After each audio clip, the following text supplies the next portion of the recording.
আসসালামু আলাইকুম বন্ধুরা, আমাদের প্রিয় ভয়ের রাজ্য চ্যানেলে আপনাদের সবাইকে স্বাগতম। আপনারা নিশ্চয়ই তৈরি আজকের নতুন শ্বাসরুদ্ধ অভিজ্ঞতার জন্য। যদি এখনও আমাদের পরিবারের সদস্য না হয়ে থাকেন, তবে দয়া করে সাবস্ক্রাইব করে পাশের বেল আইকনটি ক্লিক করতে ভুলবেন না, যাতে পরবর্তী প্রতিটি ভয়ঙ্কর ঘটনার নোটিফিকেশন আপনার কাছে প্রথমে পৌঁছায়। আর যদি আপনার কোনো ভৌতিক বা অস্বাভাবিক ঘটনার অভিজ্ঞতা থাকে যেটা আপনার রাতের ঘুম কেড়ে নিয়েছে, তবে অবশ্যই আমাদের সাথে শেয়ার করুন। নিচের ডেসক্রিপশনে থাকা ইমেইলে আপনার ঘটনা লিখে পাঠিয়ে দিন আমাদের কাছে। আপনার অভিজ্ঞতা হয়তো অন্য মানুষের মনের কাঁপুনি জাগাতে সাহায্য করবে। আজকের পর্বে আমি আপনাদের সামনে দুটো ভয়ঙ্কর ঘটনা নিয়ে হাজির হয়েছি, যা শুনলে বুক কাঁপবে আর গা ছমছম করে উঠবে। আমি নিজেও এগুলো শুনে শিহরিত হয়েছি এবং আপনাদের সাথে ভাগ করতে চাই। বিশ্বাস করুন, এই ঘটনাগুলো শুধু ভয়ঙ্করই নয়, এগুলো রহস্য আর আতঙ্কের এক নতুন জগৎ খুলে দেবে। চলুন শুরু করি। এই হারহিম করা ঘটনাটি আমাদের কাছে পাঠিয়েছেন ঢাকার একটি মহিলা হোস্টেলের প্রাক্তন ছাত্রী। নিরাপত্তার কারণে তিনি তার নাম ও হোস্টেলের ঠিকানা গোপন রাখতে অনুরোধ করেছেন। তিনি লিখেছেন কিভাবে এক বৃষ্টির রাতে হোস্টেলে এক অশরীরী পায়ের আওয়াজ তার এবং অন্যান্য আবাসিকদের জীবন দুর্বিষহ করে তুলেছিল। কেন সেই রাতের আতঙ্ক আজও তাদের তাড়া করে বেড়ায়, আর এর পেছনের রহস্য কি, তা আপনারা ঘটনাটা শুনলেই বুঝতে পারবেন। তিনি যেভাবে লিখেছে আমি সেইভাবেই পড়ার চেষ্টা করছি। আমার নাম রীতি। আমি যখন ঢাকা শহরের একটি মহিলা হোস্টেলে থাকতাম, হোস্টেলটি পুরনো ছিল এবং বৃষ্টির কালে এর চারপাশে আরো নীরব আর রহস্যময় হয়ে উঠত। আমার জীবনে একটি ভয়ঙ্কর অভিজ্ঞতা আজও ভুলতে পারিনি, যা ঘটেছিল এক বৃষ্টির রাতে। অবিরাম বৃষ্টিতে চারপাশ থমথমে হয়েছিল। রাতের নিস্তব্ধতা বৃষ্টির ছোঁয়ায় আরো গাঢ় হয়েছিল।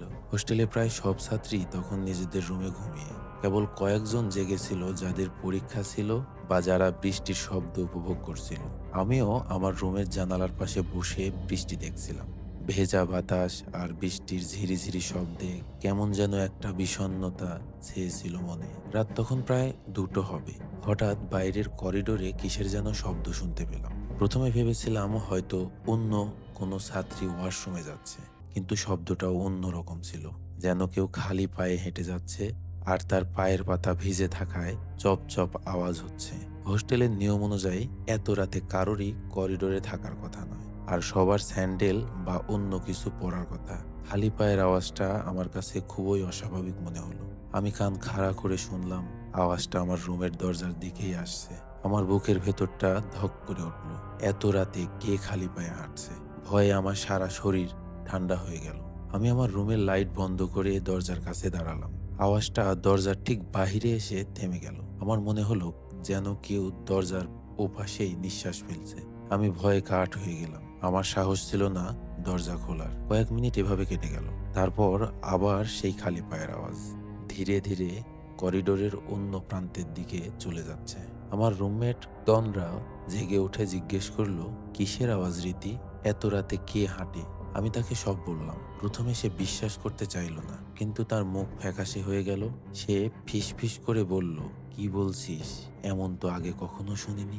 আমরা দুজনে মিলে দরজা সামান্য ফাঁকা করে বাহিরে তাকালাম। করিডোরে ঘুটঘুটে অন্ধকার আর বৃষ্টির ছাট ছাড়া কিছুই দেখতে পেলাম না। কিন্তু সেই মুহূর্তে করিডোরের অন্য দিক থেকে আবার সেই খালি পায়ের আওয়াজ ভেসে এলো। এবার যেন আরো দ্রুত, আরো অস্থির। আমরা ভয়ে দরজা বন্ধ করে দিলাম। সারা রাত ঘুম এলো না আমাদের। আমরা দুজনেই জেগে বসে রইলাম, কান পেতে বাহিরে শব্দের জন্য। ভোরের আলো ফুটলে আমরা সাহস করে দরজা খুলে বাইরে বের হলাম। করিডোরের ভেজা পায়ের কোনো চিহ্ন ছিল না, কিন্তু অন্যান্য রুমের কয়েকজন ছাত্রীও নাকি রাতে ওই একই আওয়াজ শুনেছে বলে জানালো। পাশের রুমের মিতু প্রায় কান্নার সুরে বলল, আমিও শুনেছি। মনে হচ্ছিল কেউ যেন আমার দরজার নিচ দিয়ে আমার রুমে ঢোকার চেষ্টা করছে। পরের কয়েক রাত ধরে প্রায় প্রতিদিনই একই ঘটনা ঘটতে লাগলো। গভীর রাতে হোস্টেলের করিডোরে খালি পায়ের আওয়াজ শোনা যেত। আওয়াজটা কখনো ধীরে, কখনো দ্রুত, কখনো দরজার সামনে এসে থামতো, আবার কখনো সারা করিডোর ঘুরে বেড়াতো। হোস্টেলের ছাত্রীরা সবাই ভয়ে স্তব্ধ হয়ে থাকতো। রাতে একা ওয়াশরুমে যেতেও ভয় পেত। ঘুমের ওষুধ খেয়েও অনেকে ঘুমাতে পারতো না। আমরা হোস্টেলের সুপারকে জানালাম। তিনি প্রথমে বিষয়টাকে তেমন গুরুত্ব দিলেন না। তিনি বিরক্তিমাখা কণ্ঠে বললেন, আহা, কি বলছো তোমরা? এটা নিশ্চয়ই তোমাদের মনের ভুল হচ্ছে, বা বৃষ্টির শব্দের কারণে এমন মনে হচ্ছে। এই হোস্টেলে এত বছর ধরে আছি, এমন কিছু তো কখনো ঘটেনি। কিন্তু যখন আরো কয়েক ছাত্রী একই অভিযোগ জানালো, তখন তিনিও চিন্তিত হলেন। রাতে তিনি নিজেও কয়েক রাত জেগে থেকে করিডোর পাহারা দিলেন, কিন্তু কোনো আওয়াজ শুনতে পেলেন না। তিনি হতাশ হয়ে বললেন, আমি তো কিছুই শুনছি না, তোমরা কি সত্যি ঠিক আছো? কিন্তু আসল ভয় তো কেবল শুরু। অবস্থা আরো খারাপ হতে লাগলো। খালি পায়ের আওয়াজ, সাথে মাঝে মাঝে অস্পষ্ট ফিসফিসানিও শোনা যেতে লাগলো। মনে হতো করিডোরে কেউ কথা বলছে, কিন্তু কোনো স্পষ্ট ভাষা বোঝা যেত না। একদিন রাতে এক ছাত্রী সাহস করে তার রুমের দরজা খুলে বাইরে তাকায়। পরদিন সকালে তাকে সম্পূর্ণ হতভম্ব অবস্থায় পাওয়া গেল। সে কাঁপা কাঁপা গলায় বলল, আমি দেখেছি একটা সাদা আবছা ছায়া। মুহূর্তের মধ্যেই মিলিয়ে গেল। মনে হচ্ছিল যেন ওটা আমাকেই দেখছিল। এরপর থেকে হোস্টেলের ছাত্রীদের মধ্যে আতঙ্ক আরো বেড়ে যায়। ছাত্রীরা একে একে অসুস্থ হতে শুরু করলো। কারো জ্বর, কারো মাথা ব্যথা, আবার কেউ কেউ রাতে ঘুমের মধ্যে চিৎকার করে উঠত। মনে হতো যেন অদৃশ্য কিছু তাদের উপর ভর করেছে। হোস্টেলের ভিতরের আবহাওয়াটা বিষাদময় হয়ে উঠল। হোস্টেলের সুপার এবার সত্যি দিশেহারা হয়ে পড়লেন। তিনি তার অফিসে বসে প্রায় সারাক্ষণই হতাশায় ডুবতেন। তিনি নানা ধরনের পূজা আর মিলাদের আয়োজন করলেন, কিন্তু কোনো লাভ হলো না। বরং মনে হলো অশুভ শক্তি আরো বেশি সক্রিয় হয়ে উঠেছে।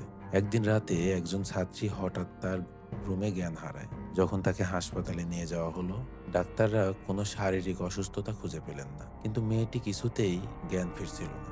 ডাক্তাররা অবাক হয়ে শুধু বলতে পারলেন, এর শারীরিক কোনো সমস্যা নেই। মনে হচ্ছে যেন মেয়েটি মানসিক আঘাত পেয়েছে। অনেকে হোস্টেল ছেড়ে চলে যেতে শুরু করলো।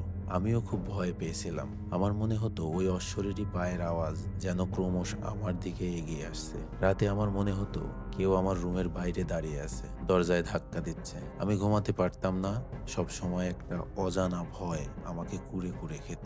তাহলে কি এই রহস্যময় আওয়াজ কেবল একটি শব্দের মধ্যেই সীমাবদ্ধ ছিল, নাকি এর পেছনে লুকিয়েছিল আরো গভীর কোনো অন্ধকার? এই প্রশ্নগুলোই তখন হোস্টেলের প্রতিটি মেয়ের মনে ঘুরপাক খাচ্ছিল। শেষ পর্যন্ত হোস্টেলের সুপার একজন পরিচিত তান্ত্রিককে ডাকলেন। তান্ত্রিক বাবা হোস্টেলে এসে সব শুনলেন। তার কথা শুনে আমাদের গা শিউরে উঠল। তিনি শান্ত কণ্ঠে বললেন, আপনারা চিন্তা করবেন না। এই হোস্টেলের এই পুরনো বিল্ডিং এ একটি অতৃপ্ত আত্মা আটকে আছে, যে তার নিজের বাড়িতে শান্তি পায়নি। তার অকাল মৃত্যু হয়েছে, আর সে এই হোস্টেলের মেয়েদের মধ্যে নিজেকে খুঁজে ফিরছে। সে প্রতিশোধ চাইছে না, শুধু মুক্তি চাইছে। তান্ত্রিক বাবা গভীর রাতে হোস্টেলের প্রতিটি কোণে ঘুরে বেড়ালেন, বিশেষ করে যেখান থেকে পায়ের আওয়াজ বেশি শোনা যেত। তিনি কিছু মন্ত্র জপ করলেন এবং কিছু তাবিজ কবজ হোস্টেলের বিভিন্ন জায়গায় রেখে দিলেন। তার মুখ থেকে অদ্ভুত শব্দ বেরোচ্ছিল, যা আমাদের বুঝতে কষ্ট হচ্ছিল, কিন্তু তার চোখের গভীরে ছিল এক অদম্য শক্তি। আশ্চর্যজনকভাবে তান্ত্রিক বাবা কাজ শুরু করার পর থেকে সেই খালি পায়ের আওয়াজ ধীরে ধীরে কমে আসতে শুরু করলো। কয়েকদিনের মধ্যেই হোস্টেলে আবার শান্তি ফিরে এলো। ছাত্রীরা আবার নিশ্চিন্তে ঘুমাতে পারলো। অসুস্থ ছাত্রীরাও সুস্থ হয়ে উঠল। ডাক্তাররা অবাক হয়ে গেলেন, এ কেমন অলৌকিক ঘটনা! বিনা চিকিৎসায় মেয়েটি সুস্থ হয়ে উঠল। তান্ত্রিক বাবা চলে যাওয়ার আগে হোস্টেলের সুপারকে বলে গেলেন, এই আত্মা এখন শান্ত হয়েছে, সে তার পথ খুঁজে পেয়েছে। কিন্তু এই বিল্ডিং এর পবিত্রতা বজায় রাখতে নিয়মিত ধর্মীয় পাঠের ব্যবস্থা করতে হবে, যাতে এমন অশুভ শক্তি আর ফিরে না আসে। আমি হোস্টেল ছেড়ে চলে গেলেও সেই রাতের কথা আজও ভুলতে পারিনি। বৃষ্টির কাল এলেই চপ পায়ের আওয়াজ যেন আবার আমার কানে বাজে, আর আমি ভয়ে শিউরে উঠি। কিন্তু আজ আমি জানি সেই রহস্যময় আতঙ্কের একটি সমাধান হয়েছিল। আপনাদের জীবনেও কি এমন কোনো রহস্যময় অভিজ্ঞতা আছে যার সমাধান আজও হয়নি? সেই অভিজ্ঞতা আমাদের সাথে শেয়ার করতে পারেন। কে জানে, হয়তো আপনার ঘটনায় লুকিয়ে আছে কোনো অপ্রত্যাশিত সমাধান। বন্ধুরা, কেমন লাগলো আমাদের প্রথম ঘটনা? গা ছমছম করে উঠল তো? এইবার তৈরি হন আরও এক লোমহর্ষ অভিজ্ঞতার জন্য। কিন্তু তার আগে যদি ঘটনা ভালো লেগে থাকে তবে একটা লাইক দিন, আর নিচে কমেন্টে জানান আপনার জীবনে এমন কোনো ভৌতিক ঘটনা ঘটেছে কিনা। আপনার কমেন্ট আমাদের জন্য খুবই গুরুত্বপূর্ণ। যারা এখনো সাবস্ক্রাইব করেননি তারা এখনই সাবস্ক্রাইব করে ফেলুন, কারণ পরবর্তী ঘটনাগুলো হবে আরো ভয়ঙ্কর। আমি সরাসরি দ্বিতীয় ঘটনায় চলে যাচ্ছি। এই হাড়হিম করা ঘটনাটি আমাদের কাছে পাঠিয়েছেন ঠাকুরগাঁও জেলার এক প্রত্যন্ত গ্রামের যুবক। নিরাপত্তার কারণে তিনি তার প্রকৃত নাম এবং গ্রামের ঠিকানা গোপন রাখতে অনুরোধ করেছেন। তিনি লিখেছেন কিভাবে এক ফকিরের বেশে গ্রামে এক জিনের আবির্ভাব হয়েছিল, যা গ্রামবাসীকে এক চরম আতঙ্কের মধ্যে ফেলে দিয়েছিল। কেন সেই রাতের স্মৃতি আজও তাদের ঘুম কেড়ে নেয়, আর এর পেছনের রহস্য কি, তা আপনারা ঘটনা শুনলেই জানতে পারবেন। তিনি যেভাবে লিখেছে সেভাবেই পড়ছি।